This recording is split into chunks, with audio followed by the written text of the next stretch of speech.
My boss showed up at my door a little after midnight, and the look on her face told me my quiet life was over. My name is Liam. I am 26, and I live alone in a small rental house on the outskirts of Denver, Colorado. It is a simple two-bedroom place with a cramped kitchen, dark wooden floors that creak when I walk, and a front porch where I hung warm yellow lights just to make the evenings feel less empty. I moved here right after college, working downtown at a mid-sized media company as a creative specialist. I come up with ad ideas, edit videos, and sit through meetings that feel like they never end. Most nights I come home, cook something easy, and let the routine carry me. 4 years ago, when I was 22, my parents died in a car accident. One day they were here, and the next day they were gone. No warning, no goodbye. I do not have siblings. I do not have family nearby, so I learned how to keep moving with my head down. Work during the day, silence at night, trails on weekends. Simple meals. Small habits that make grief easier to hide. That Saturday night felt normal. I made tuna salad on toasted bread. I ate at the small table by myself. Then I stood at the sink and rinsed my plate under steady water while the fridge hummed in the background. The clock ticked past 11:30 p.m. Outside, the neighborhood was still. A car passed on the main road every now and then, but mostly it was quiet. Then the knocking started. It was not a friendly knock. It was sharp and urgent.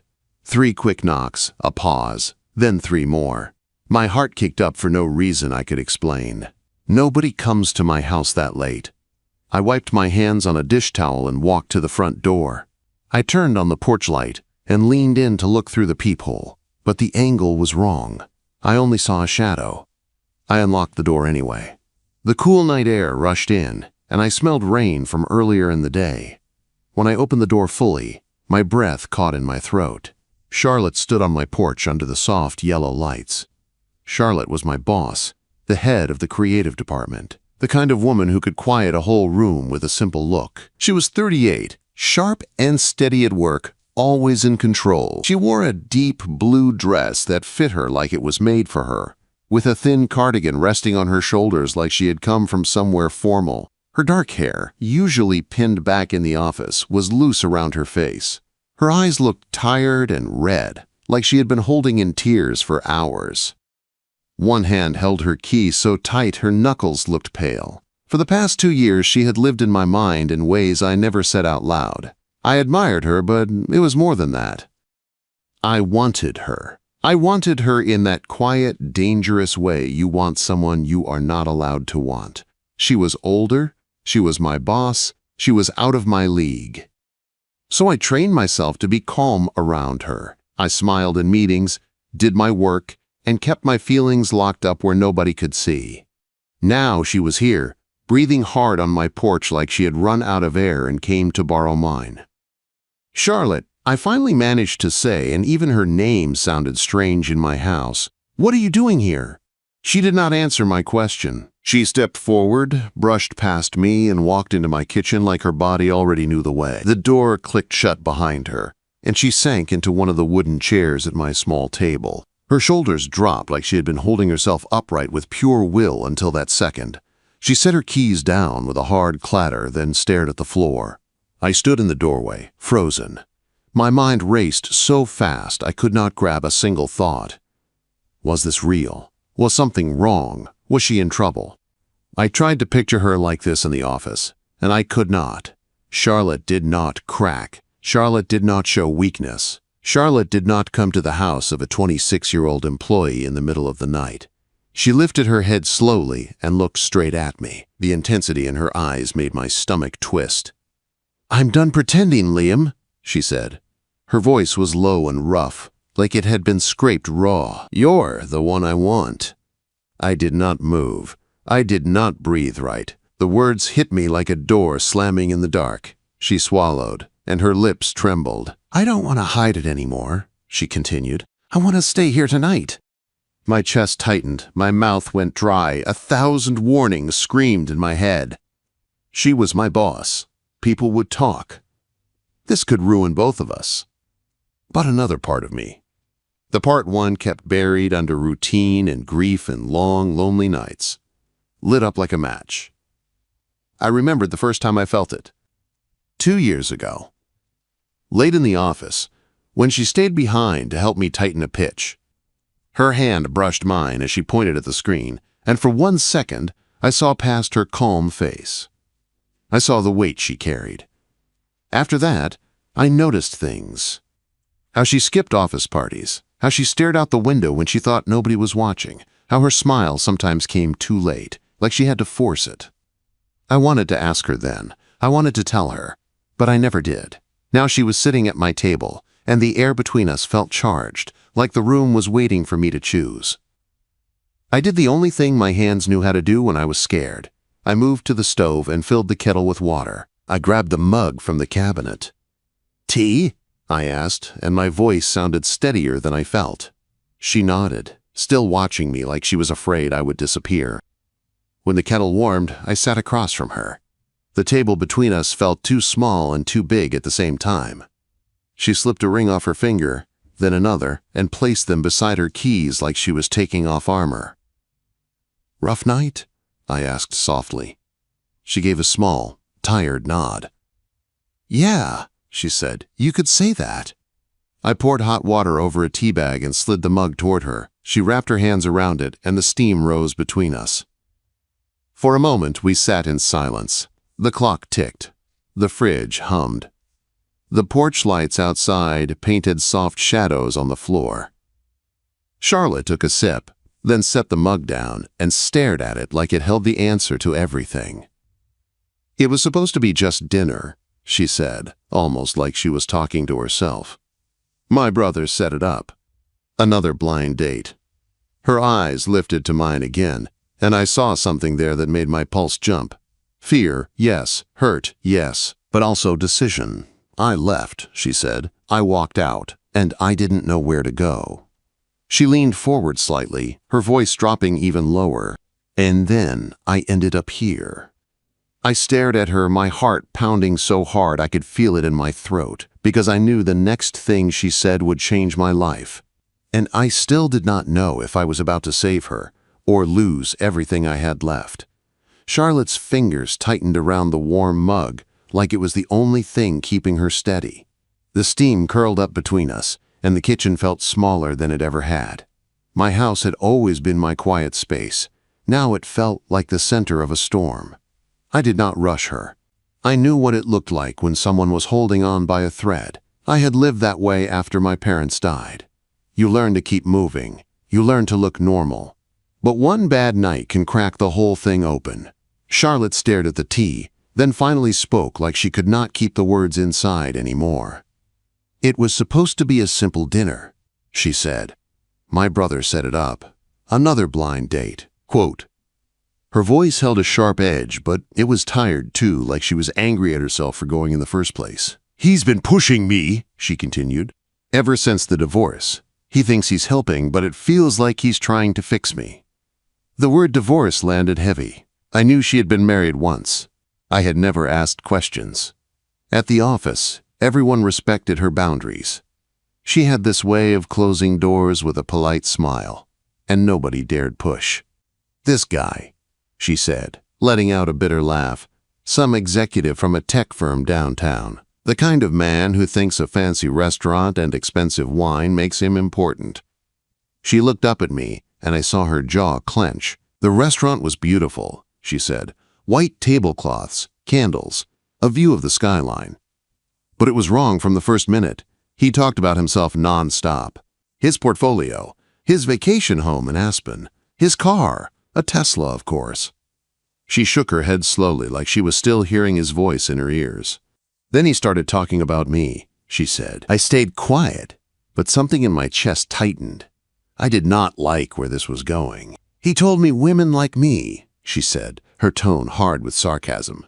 "Women in our mid-30s should stop chasing promotions, that I should settle down, find a stable guy, have kids before it's too late." She paused, and her eyes flicked to mine like she was checking if I believed it too.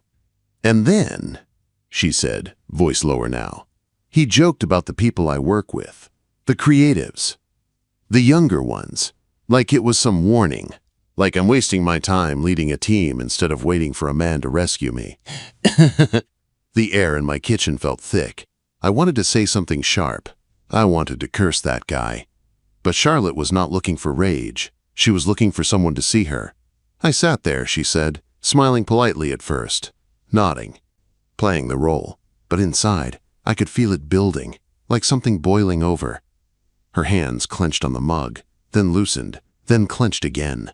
"The divorce wrecked me, Liam," she said. "I spent 2 years in therapy. I rebuilt my life piece by piece. I worked hard to prove I didn't need anyone to define me. And in one dinner, that man tried to shove me back into some outdated script. I did not think. I just reached across the table. My hand hovered for a second because I knew the line I was crossing.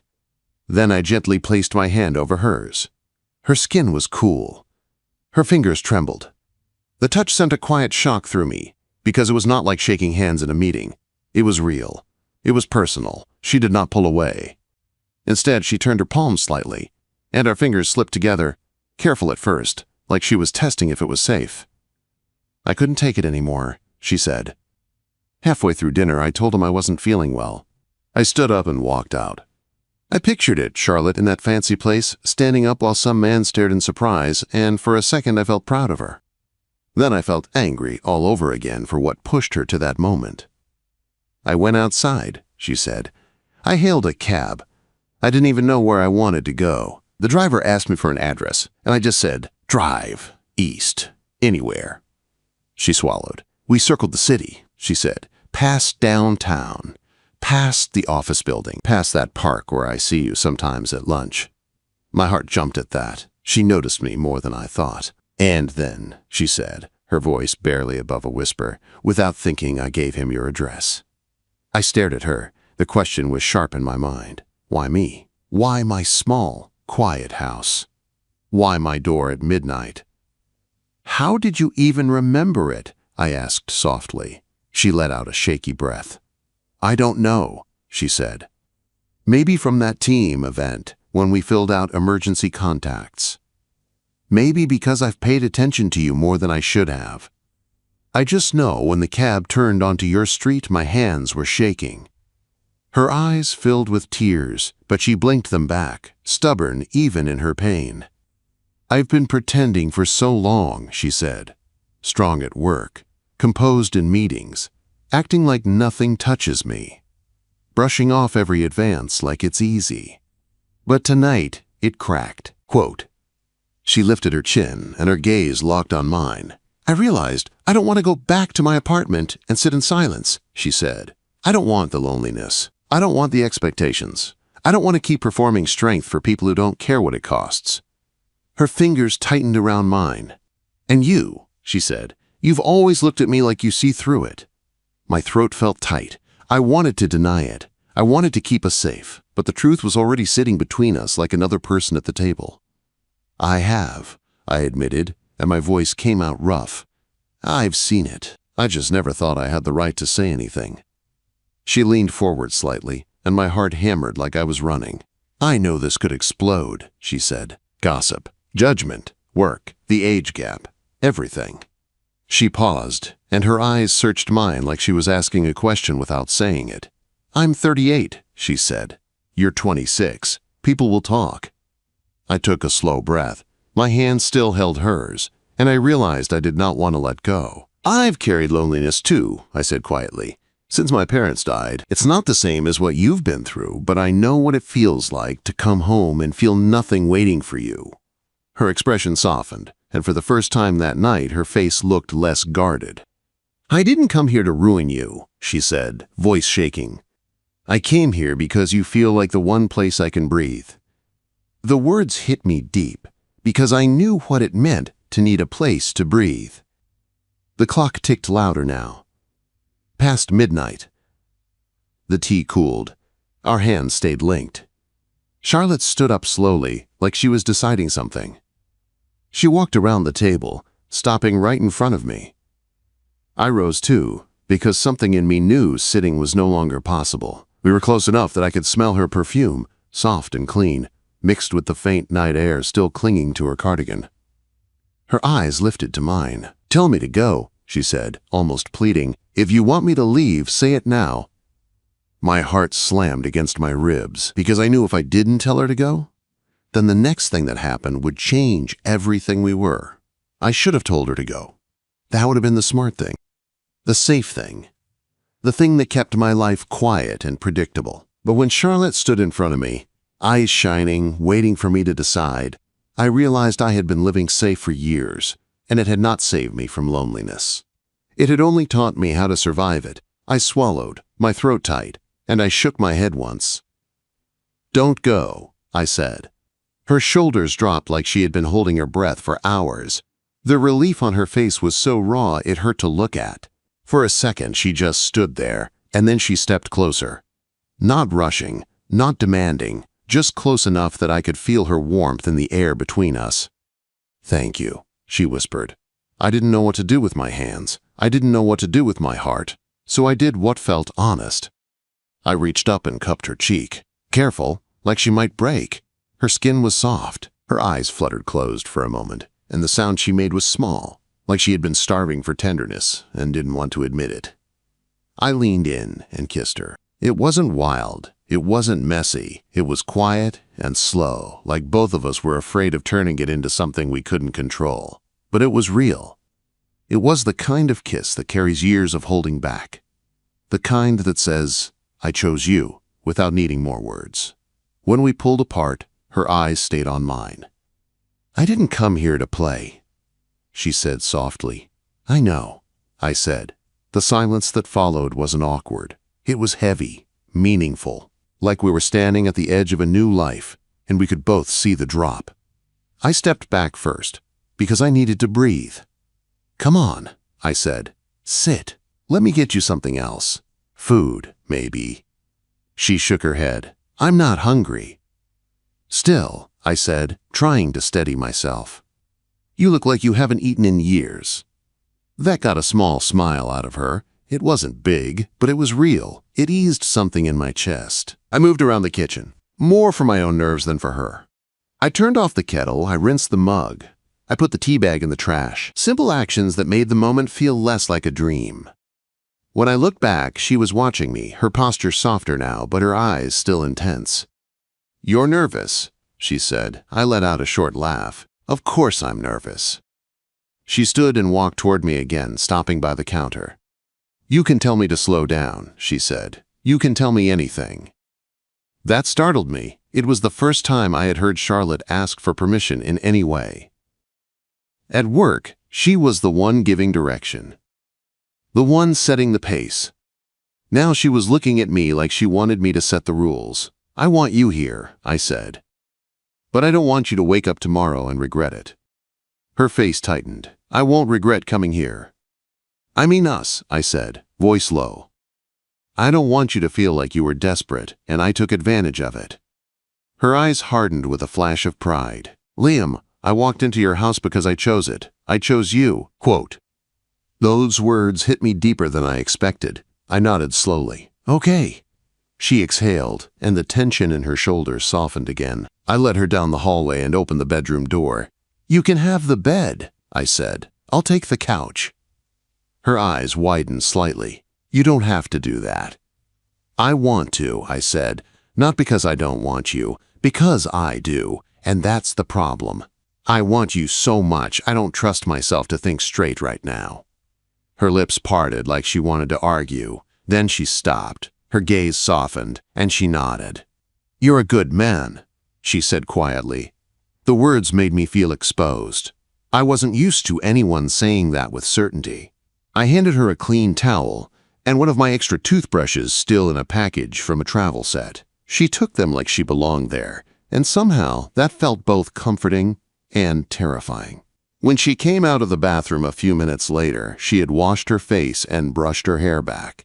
The tiredness was still there, but she looked calmer, more like herself. I grabbed an old hoodie and a blanket from the hall closet and set them on the couch. At the end of the hallway, Charlotte paused by the bedroom door. She looked back at me. "Liam," she said, voice soft. "Yeah." "If I had knocked on your door and you had told me no," she said, "I think it would have broken me." My chest tightened. I walked closer, stopping in front of her. "I'm glad you knocked," I said. She stared up at me like she was memorizing my face. Then she reached up, touched my jaw with her fingertips, and kissed me again, a little deeper this time, a little more certain. When she pulled away, she whispered, "Good night." "Good night," I said. I watched her step into the bedroom and close the door. Then I stood there for a long time in the dark hallway, listening to the quiet of my house. The same quiet that used to feel normal. Tonight it felt like it was holding its breath. I lay on the couch, staring at the ceiling, unable to sleep. My mind kept swinging between two truths. I wanted her, and this could destroy everything. Around 2 in the morning, I heard the bedroom door open. Soft footsteps padded down the hall. Charlotte appeared in the dim light, wrapped in the blanket I had left on the bed. "I tried," she whispered. "I can't sleep." I sat up immediately. "Do you want water? More tea?" She shook her head and walked closer. "I don't want to be alone in there," she said. The way she said it cracked something in me. Not in a dramatic way. In a simple way. Like she was finally letting someone witness the part of her that got scared. I shifted on the couch. "You can sit here." She sat down beside me, but the couch was small. Our shoulders touched. Her breathing was unsteady. "I hate how this feels," she said, "like I'm falling apart." I turned slightly to face her. "You're not falling apart. You're finally not pretending." Her eyes filled, and she looked away fast like she hated tears. I reached for her hand. "Come here." She hesitated for half a second, then leaned in, resting her head on my shoulder. I wrapped an arm around her, holding her close, feeling the warmth of her body through my hoodie. We stayed like that, quiet, listening to the house settle, the creak of old wood, the distant hum of the city far away, her breath slowly easing into a calmer rhythm. After a while, she whispered, "Tomorrow morning I have to go back to being Charlotte again." "You don't have to be alone in it," I said. She looked up, and her eyes locked on mine. "What if this ruins you?" she asked. "You're young. You have your whole career ahead." I swallowed. "My career matters. But you matter too." Her face softened, and she pressed her forehead lightly against mine. "I don't want to hide anymore," she said. The words were the same as before, but now they felt heavier, more permanent. I opened my mouth to answer, but my phone buzzed on the coffee table, loud in the quiet room. I glanced at the screen, and my stomach dropped. It was a message from Marcus, one of the senior managers at work. It was sent at 2:17 a.m., and it said, "We need to talk first thing Monday. It's about you and Charlotte." Quote, my blood ran cold as Charlotte lifted her head and saw my face change. "What is it?" she asked. I couldn't lie, not with her this close. I turned the phone toward her so she could read it. And the moment her eyes landed on the words, the warmth between us vanished, replaced by a fear neither of us had named out loud yet. For a long moment, neither of us spoke. The message sat on the screen like a threat we could not pretend was not real. Charlotte's face went still, but I could see the strain in her eyes. At work, she could handle any client, any deadline, any crisis. This was different. This was personal, and it had teeth. "We need to be smart," she said quietly. My stomach felt hollow. How did he know? She shook her head once. He might not know, not for sure, but someone saw something, or someone guessed. All it takes is one person paying attention. I looked at the clock on the wall. It was past 2. In a few hours the sun would come up, and the world would feel normal again. But nothing would be normal. Charlotte reached for my hand, squeezing it hard. "Listen to me, Liam. Whatever happens, we do not panic. We do not hide. We do not make this messy."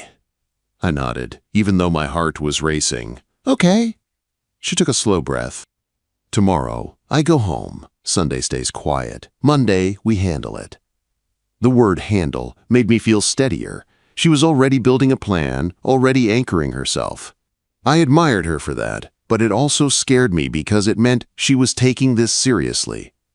She was not going to disappear and pretend the night never happened. When morning came, sunlight poured through my thin curtains and made the kitchen look softer than it had any right to. I woke on the couch with a stiff neck. I heard movement in the kitchen, the clink of a pan, the hiss of the coffee maker. I walked in and found Charlotte wearing one of my old button-up shirts, sleeves rolled to her elbows. She was making eggs and toast like she belonged here. She glanced at me and offered a small smile. Morning. For a second, the fear faded. She looked like a real person, not my boss, not some impossible woman from my daydreams. Just Charlotte, in my kitchen, making breakfast. We ate in a quiet rhythm. Coffee in mismatched mugs, eggs, toast, a little butter melting on top. The silence wasn't awkward. It was heavy with what we both knew was coming. After a few minutes, she set her fork down and looked straight at me. "We need to take the power imbalance off the table," she said. I blinked. "What do you mean?" "I mean, I can't be your direct supervisor," she said. "Not if we're doing this for real. Not if we want to protect you and protect me." My pulse picked up again. "So what do we do?" She leaned forward, voice calm but firm. "I'm going to recommend a transfer for you to the advanced creative team. You'll report to Marcus instead of me. It makes sense on paper, and it makes sense for your career. You've earned it." I stared at her. That team handled bigger clients, high-pressure work, more visibility. It was a step up I had hoped for someday, but I never asked. I didn't want anyone thinking I was getting favors. "I don't want you to get blamed for helping me," I said. Her eyes softened. "Liam, your work speaks for itself. This will not be a gift. It will be a decision backed by your results. If anyone questions it, I will stand on the truth." Something in my chest loosened, not because I loved the idea of change, but because she was fighting for us in a way that wasn't reckless. She was making it safer. I nodded. "Okay. If we do this, we do it right." That afternoon, she stood at my front door with her cardigan in her hands. She looked tired again, but steadier. "I meant what I said," she told me. "You're the one I want." I swallowed. "And I meant what I said too. Don't go away." She stepped closer and kissed me, slow and sure, like a promise she planned to keep. Then she left, walking down my porch steps into the bright day, and I watched her go with my heart in my throat. Monday came fast. The office felt colder than usual, like the air knew something I didn't. Marcus asked me to come to his office first thing. I walked in with my hands sweating, trying to look normal. He shut the door, folded his arms, and studied me. "Liam," he said, "I'm going to be direct. There are rumors about you and Charlotte." My mouth went dry. "Rumors." He nodded. "Nothing formal, nothing proven, but I don't like surprises and I don't like mess. If there's a situation, we address it early." I forced myself to breathe. Charlotte's words echoed in my head. "Don't panic, don't hide. I care about her," I said, "and I respect her, but I also respect the company and my work." Marcus held my gaze. "Are you currently reporting to her?" "Yes," I said. He looked down at a file on his desk. "She's already requested a transfer for you to my team." My heart stuttered. "She did." "She did," he confirmed. "And the request is backed by your performance. You've been doing strong work. The advanced team could use you." I let out a breath I didn't realize I'd been holding. Marcus leaned back in his chair. "Here's what's going to happen. You move teams. You keep your work clean. No public drama. No office games. If you and Charlotte are involved, you keep it professional in this building. If anyone files a complaint, it will be investigated. Understand?" I nodded. "I understand." He held my gaze a second longer, then gave a short nod, like the conversation was done. "Good. Now go earn the transfer." When I walked out, my legs felt shaky, but I wasn't crushed. We weren't crushed. The transfer happened quickly, a meeting with HR. A couple of signatures. A polite announcement that I was moving to the advanced team based on recent contributions. On paper, it looked clean. But people notice everything. Whispers started in the break room. Looks lingered a little too long. One coworker smirked during lunch and said, "Nice upgrade, Liam. Must be good to be close with leadership." I laughed it off, but it stung. Every compliment felt like it came with doubt attached. Every success felt like it might be questioned. I worked harder than I ever had. Not because I wanted to prove myself to strangers, but because I refused to let anyone rewrite my story. late nights, tight deadlines. New clients who didn't care about office rumors, only results. Charlotte carried her own weight too. People tested her with quiet questions, polite doubts hidden behind professional language. She didn't break. She didn't lash out. She stayed steady, but I saw the toll it took when she came to my house at night, shoulders tight, eyes tired. One evening she showed up after a long client dinner, still wearing her blazer, and the moment I shut the door, she fell into my arms like she had been holding herself together all day, just to fall apart here. "Rough day," I said softly. Her breath shook. "There was an anonymous complaint." My stomach dropped. "To HR." She nodded against my shoulder. "Favoritism. Conflict of interest. They said I gave you the transfer because of personal reasons." Anger rose hot in my chest, but Charlotte pulled back, eyes wet. "I used to be so strong," she whispered. "Why do I feel weak now?" I held her face gently, forcing her to look at me. "You are not weak, you are human. And you didn't do anything wrong." Her lips trembled. "What if this ruins you?" "It won't," I said. "I'm going to keep earning my place. And you're going to keep leading the way you always have. We stand together. That's it." She didn't answer with words. She just leaned into me again, and I held her until her breathing slowed. Weeks turned into months. The gossip never fully vanished, but it grew quieter as my work got louder. I landed a major contract for a national brand campaign. The client praised my ideas in a review meeting.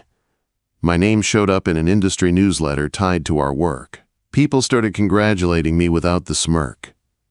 Charlotte kept setting firm boundaries at work. When someone tried to hint about staffing decisions, she shut it down calmly. "My choices are based on talent," she said. "If anyone has concerns, talk to me directly." Most people backed off after that. In the middle of all that pressure, we found ways to breathe. One Friday, I stopped at a florist on the way home and bought white daisies. I remembered her mentioning them once, almost casually, saying they reminded her of her college days when she used to sit in parks and sketch. When I handed them to her at my door, her eyes widened like she couldn't believe I remembered. "You remembered," she said, voice soft. "I did," I said. She held the flowers like they mattered, and in that moment, the office noise felt far away. We started building small traditions, cooking dinner together. Cheap wine on the porch under my yellow lights, her reading poetry on my couch while I edited work on my laptop. Quiet laughter when I burned pasta, her teasing me like she had known me forever. One weekend, I booked a small cabin in the Colorado mountains. Nothing fancy, just a one-room place with a wood stove and a porch facing pine trees. No emails, no meetings, no watching our shoulders in hallways. We hiked a gentle trail, our hands brushing, then holding. At a clearing, we spread a blanket and sat under a wide sky, reading quietly like the world had finally slowed down enough to let us exist. She set her book down and looked at me. "You don't have to be perfect to be enough for me," she said. "Just be here." Quote. Those words settled something inside me that had been restless for years. The grief, the loneliness, the feeling that love was something other people got. With her, it felt possible. A year passed from that midnight knock. My little rental house became less lonely without me even noticing when it happened. Charlotte started leaving pieces of herself behind. A mug in my cabinet. A stack of poetry books on my nightstand. A sweater draped over the chair. She didn't move in with a big announcement. She just became part of my life in the quiet ways that mattered most. At work, my place was solid. I wasn't anyone's pet. I was a lead on real projects. My team respected me. The whispers died out because there was nothing left to feed them. One crisp fall evening, I came home and found Charlotte in my kitchen, humming softly to a jazz record on my old turntable. The smell of roasting vegetables filled the room. The porch lights outside glowed warm against the dark. I set my bag down and wrapped my arms around her from behind, pressing a kiss to her shoulder. "Smells like heaven," I murmured. She turned with a smile that made my chest feel full. "Rough day," she said, handing me a glass of wine. "Not anymore," I said. After dinner, we sat on the porch steps under the yellow lights, the air cool and clean. Stars peeked through thin clouds. She rested her head on my shoulder, and for a while we just breathed together. "Ever regret it?" I asked quietly. "Choosing me, the age gap, the complications." She lifted her head and looked at me like the question wasn't even hard. "I only regret that I didn't knock sooner," she said. "You gave me back parts of myself I thought were gone." My throat tightened. I took her hand, lacing my fingers with hers the same way we did at my kitchen table that first night. "I used to think I was going to be alone forever," I admitted. "After my parents died, I stopped expecting anything good to stay." Her eyes softened. "I'm here," she said. "I'm staying." I pulled her closer, and the loneliness that had lived in my house for years felt like a memory from someone else's life. Later, in bed, she whispered into the dark, "There will be more challenges. Tomorrow or next year. But as long as we're together, we'll be fine." I squeezed her hand under the covers, feeling her warmth beside me, steady and real. That midnight knock had been fear and risk and longing all at once. But it had also been a doorway. And now, every evening, when the porch lights flickered on and she walked through my front door, I knew we hadn't ruined our lives. We had finally started living them,